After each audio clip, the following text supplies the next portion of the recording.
Summer ஹாலிடேல விருந்தினர்கள் வர்றதும் அதனால கொஞ்சம் செலவுகள் அதிகரிக்கிறதும் சகஜமான ஒன்று தான். ஆனால் அதையெல்லாம் சாமர்த்தியமாக சமாளித்து குடும்பம் நடத்தக்கூடிய குடும்பத்தினருக்கு மத்தியில் ஆத்திரப்பட்டதால் நடந்திருக்கு இந்த படுபயங்கர கொலை. கோடை விடுமுறைக்காக பாட்டி வீட்டுக்கு வந்த பேர குழந்தைகள் இப்படி ஒரு படுபயங்கரம் நடக்கும்னு கனவுலையும் நினைச்சிருக்க மாட்டாங்க.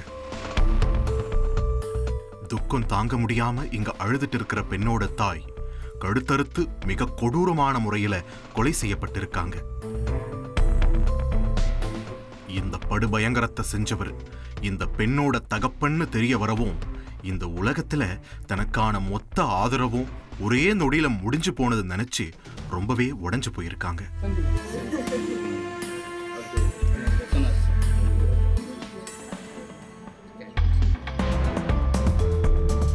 சம்பவ இடத்துல இருந்து இறந்தவரோட உடலை மீட்ட போலீஸ் அதை பிரேத பரிசோதனைக்காக அனுப்பி வச்சுட்டு விசாரணையை தொடங்கி இருக்காங்க.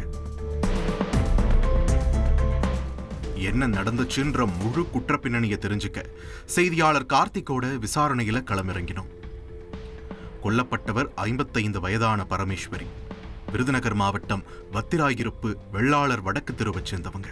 இந்த அம்மாவுக்கு மாரியப்பன்ற கணவரும் 2 பெண் பிள்ளைகளும் இருக்காங்க. மகள்கள் 2 பேருக்கும் திருமணம் செஞ்சு கொடுத்து வெளியூர்ல செட்டில் பண்ண பரமேஸ்வரி கணவரோட இந்த சிறிய வீட்டுல தான் குடித்தனம் நடத்திட்டு இருக்காங்க. கொத்தனாரா வேலை பார்த்து வந்த மாரியப்பனுக்கு தினமும் மது குடிக்கும் பழக்கம் இருந்திருக்கு. நாள் முழுக்க கஷ்டப்பட்டு சம்பாதிக்கிற மொத்த பணத்தையும் மாரியப்பன் மதுவுக்கே செலவு பண்ணிட்டு வந்ததா சொல்லப்படுது. இதனால எந்த நல்லது கெட்டதுக்கும் போக முடியாம பரமேஸ்வரி வீட்டுக்குள்ளேயே முடங்க நேரிட்டு இருக்கு. ஒரு கட்டத்துல குடும்ப செலவுக்கு கூட பணம் தராததால தனிமையில வாழ்ந்த கணவன் மனைவி 2 பேருக்கும் அடிக்கடி சண்டையும் சச்சரவும் நடக்கிறது வழக்கமா இருந்திருக்கு. இந்த சூழல்ல தான் கோடை விடுமுறையை கொண்டாடுறதுக்காக பரமேஸ்வரியோட 2 மகள்களும் தங்களோட குழந்தைகளை அழைச்சிட்டு பிறந்த வீட்டுக்கு வந்திருக்காங்க.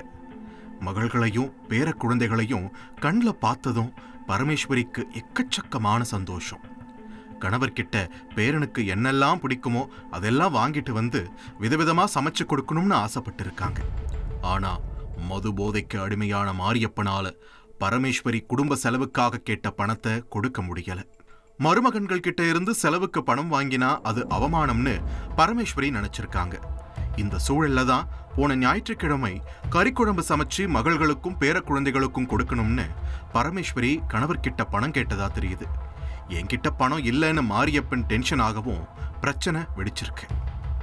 மகள்கள் பேர குழந்தைகளோட வெளியே போயிருந்த நேரத்துல 2 பேரும் மாறி மாறி சண்டை போட்டிருக்காங்க.